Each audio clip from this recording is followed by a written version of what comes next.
यहाँ पे मैं आपको एक बात बता दूं, ये सारा कुछ जो चीज़ें मेरे एक्सपीरियंस में आई। नंबर एक, आप एक जय्यद और काबिल वकील एंगेज करें। वो पंजाबी का मुहावरा है कि महंगा रोए एक बार और सस्ता रोए बार बार। अब वो आपको कैसे पता चलेगा कि वो जय्यद है, काबिल है?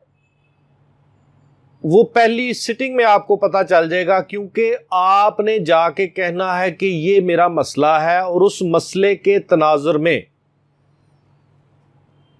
वो आपसे जो जो क्वेश्चन अपने तजर्बे की बुनियाद पे करेगा,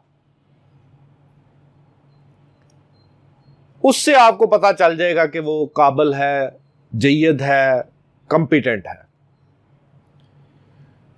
नंबर दो,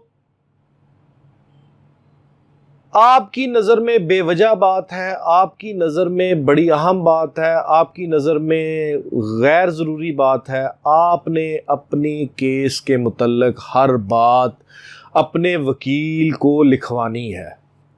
अच्छा वकील जो है वो आप बोलते जाएंगे, पहली सिटिंग में वो लिखता जाएगा, क्योंकि बेशुमार केसेस होते हैं बंदे के जहन से निकलता। जब वो पहला पेज निकालता है या आपकी ड्राफ्टिंग करवाने के लिए निकालता है, तो आपका सारा इमेज सामने आ जाता है, उसके बाद लिख देता है।